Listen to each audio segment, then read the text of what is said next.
Hello all and welcome back to my Darkseed 2 guide read. The guide, of course, is by Leanne Morris. Today, it's Chapter 14, The End, or as the title is actually called, Endgame. Just a reminder, like the last video, I'm adding my logo as a visual indicator for when I go off script. Let's get started. Before we get started with the chapter proper, I'm going to read the note that Leanne left here for readers. It states that this chapter gives away the surprise ending of the game, as well as a lot of other stuff you may not want to know yet. Think twice before reading this chapter, and make sure you at least try to play the game on your own from here. And you know what? I would like to reiterate that as well. If you have been following along and haven't seen a Let's Play or played the game, I would suggest you give it a try. Unless you don't care, then, well, I guess you can just keep watching. But I do recommend trying the game out. In any case, let's get started. The Other Side. The bedroom into which Mike steps from his closet is, naturally, a Dark World version of his own. No one is at home, but Mike quickly sees what he's been searching for. The Sword of Justice is embedded in a pedestal. This, then, is the bedroom of the Shapeshifter. Dun dun dun! Sorry, As Mike grabs the sword to add to his inventory, he sees something else that attracts his attention. A blue shoebox is on the floor, and when he looks inside it, Mike finds his missing tennis shoes and a butcher knife. They're covered in blood. Mike hypothesizes that the Shapeshifter has been stepping through the portal and framing him for murder to keep him from defeating the behemoth. I mean, you know, the ancients can't get an alien embryo in your head, they're just going to frame you for murder. That's how it goes. In any case, he walks through the round doorway in the bedroom wall and is confused when he finds himself back in his own kitchen. His mother still stands by the stove, stirring a steaming pot. Mike asks what she knows about his shoes getting bloody or her missing steak knives. Here, Mike. This will explain everything, she replies. Then her head explodes. Sorry, it's even funny reading it. Sorry, let me compose myself. Purple blood everywhere. Looks like Mike's ruined another pair of shoes. Oh my god, that's funny. Alright. Sorry. Rita ties up the loose ends. Abruptly, a vision of Rita's head rises over the cooking pot on the stove. Mike thinks he's hallucinating, but she tells him she's come to speak to him from beyond the barrier of life and death. At least now we can get some answers. She repeats what he already knows, that he is the only one who can destroy the behemoth that Rita's quote-unquote reading group unleashed. Mike begins to explain his investigation of her murder, including the discovery of her reunion ticket at the crime scene. But that's not her ticket, Rita says. It was dropped by the murderer. Her ticket was number 656.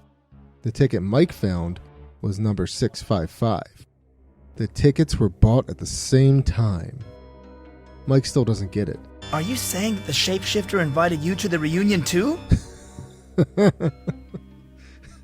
I mean, yeah, obviously she was banging the Shapeshifter too. Duh, Mike.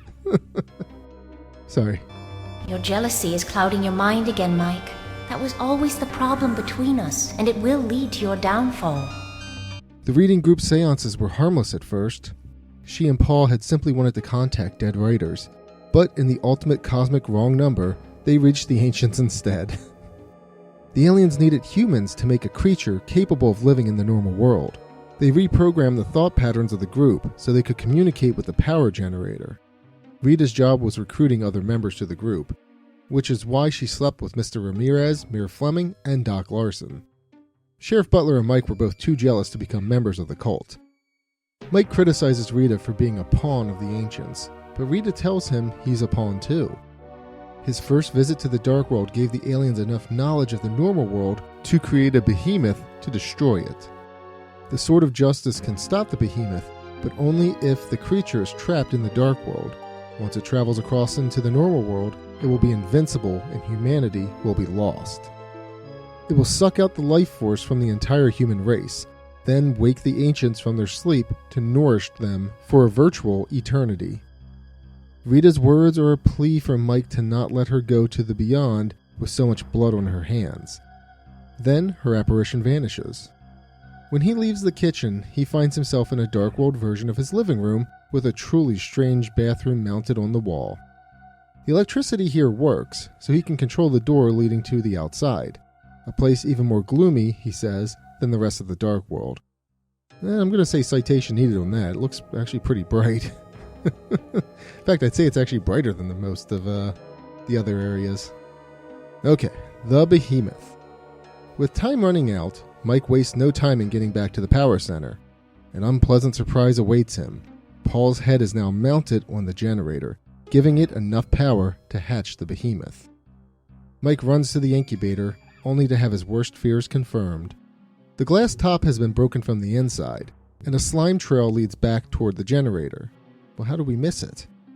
Anyway, the creature is too large for the normal mirror portals, so it must be headed for the Hall of Mirrors. Save game alert! It may take you a few tries to beat the Behemoth in the maze. Save your game when you enter the maze so you can reload painlessly. That's actually a very good point. The trip into the Hall of Mirrors becomes a race, but a leisurely paced one. Wait, what? It's not leisurely paced at all. I mean, it doesn't move unless you move, but you gotta map that out. Anyway, Mike must reach the ornate pod, the portal to the normal world, before the black creature he sees in the maze, but it doesn't move unless he does. He won't beat the Behemoth, however, unless he discovers the secret to the Hall of Mirrors. The overhead view reveals more than the keyhole he used to reach the portal in the first place. Another pod has a small gold secret. The hinge marks a one-way door Mike can use to reach the portal a step in front of the monster. Can't find it? Look at the fourth pod from the top, on the third full row of pods. The Behemoth enters the portal one step behind Mike. It's an amazing creature. So I can't even finish that sentence. Come on. If by amazing you mean big with a buzzsaw, then yes. Okay, actually, if I read the next sentence, yes, that's what she says. It's an amazing creature, citation needed, a black snake body with a skull head capped by an enormous saw blade. But even it is no match for the Sword of Justice. The action is ruled by computer, so Mike automatically strikes a mighty blow, and the Behemoth writhes until expiring.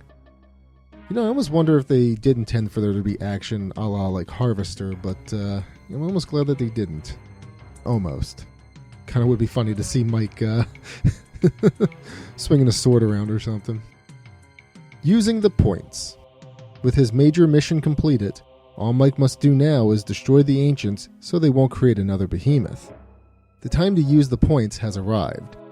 Taking the Light of Truth, Mike installs it into the black hole into the generator machine.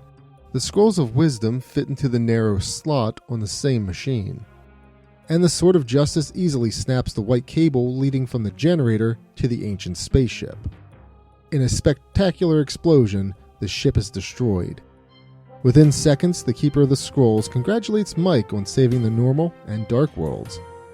Michael, you've done it. You've defeated the Ancients. You have saved our people and yours. Michael. Then her face dissolves into Jack saying, Hey, wake up, Mikey boy. The final solution. When Mike awakens, he finds himself on the couch in Dr. Sims's office. At first he doesn't see his psychiatrist, but then he realizes that the doctor's stabbed body lies on the floor. I told you not to trust those shrinks, Jack says. Mike is confused. He thought he had just blown up a spaceship. What happened to Dr. Sims while he was away? You don't remember, Mikey boy? We killed him. He was getting in the way. We? Jack mocks Mike, telling him that he doesn't even exist outside Mike's head. I'm your dark world counterpart, Mikey. A manifestation of your own sick mind. If you don't believe me, grab the knife and try to kill me. Come on, Mikey boy, give it a try. Jack is Mike's Dark World parallel, and if Mike doesn't believe him, why doesn't Mike try to kill him? Mike begins a scuffle with Jack, but the latter, who pulses with his Dark World form, pulls out a knife and stabs Mike in the back. Mike falls to the ground, dead. An instant later, Sheriff Butler and Deputy Brown burst into the office and survey the carnage. They don't seem to see Jack. Sheriff Butler berates himself for believing the letter Mike gave him. When the deputy says he's never seen anything so horrible, the sheriff tells him he's thankful that it's finally over. Mike killed Mayor Fleming, Doc Larson, Paul Cooper, and Dr. Sims all in one day, then killed himself. Looks like we found our serial killer. I will say check out the link in the description for my opinion on that. Anyway, as the lawmen silently survey the scene, Jack can look around and provide a few final pithy comments. Dr. Sims, I concur with your diagnosis that Mike Dawson is suffering from multiple personality disorder. However, I think you underestimated the danger of me becoming the dominant personality. He tells the sheriff, It's too bad you couldn't get to first base with Rita either, Sheriff. Then we'd have your head hanging on our power generator, too. Horrified by what you see, Deputy? You'd be even more horrified by what your dark side is capable with of. a final look at Mike. Oh, Mike, there's no need to thank me for returning your mom's butcher knife to you. It's the least I could do for ruining the Ancients' plans again. Well, as they say, the third time's the charm. The Ancients may have lost this battle, but the war will continue another day. Jack leaves Dr. Sims' office and emerges outside the Dark World design room. His motorcycle is waiting, and he rides off saying something threatening? See you around, pal. The end of pretty much the entire book now. Well, walkthrough, I should say. With the exception, of course, of the appendices, which I will be tackling in the next update. So that will officially mark the end of my Darkseed 2 guide read. But for now, this marks the end of the actual quote-unquote story or walkthrough. Alright, so I'm going to go back up to the beginning of the chapter. The first page, well, second page, I guess, has a twofer. The first one is Mike with a sword. Mike finds the sword of justice in the shapeshifter's bedroom. And the next is he also finds the bloody tennis shoes and knife he's seen in his visions. Alright, up next is Rita's head. A ghostly version of Rita's head warns Mike of the dangers to come. I guess so. Next up is the behemoth. When the final head is installed in the generator, the behemoth hatches and heads for the Hall of Mirrors portal to the normal world. That he does. And then he's beaten by the wimpiest protagonist in video game history. Let's see, the next one is back at the generator. Use the 3 points in the power generator and watch the Ancients go boom. Right, up next is Jack waking up Mikey Boy. 1 minute Mike's blowing up a spaceship, and the next he's back on the couch. What's going on? And last but not least, the ending of Darkseed 2 leaves the Dark World wide open for another game in the series. That it does, and unfortunately we never get one. Or we never got one. That's a shame. Who knows, maybe if Tales of Hyperia takes off, I can start, maybe I can make a spiritual sequel to Darkseed 2. Anywho, like I mentioned earlier, this is the end of the quote-unquote, I guess, story portion of the walkthrough. In the next video, I'll be tackling appendices A through D. That's right, I'm doing them all in one video. I take it back, I'm scrolling through now. I'm not going to really tackle Appendix B, because it's just another walkthrough. It's actually... I'll explain it more in detail in the next video, but it's more of a walkthrough than what we got. I don't mean that in a disrespectful way. But again, I'll go over that in the next video. So I'm seeing they have another making of section, which is pretty cool. And then maps and other books you can buy. Cool. So in any case, I hope you enjoyed today's video and got a few laughs. As always, thank you for watching.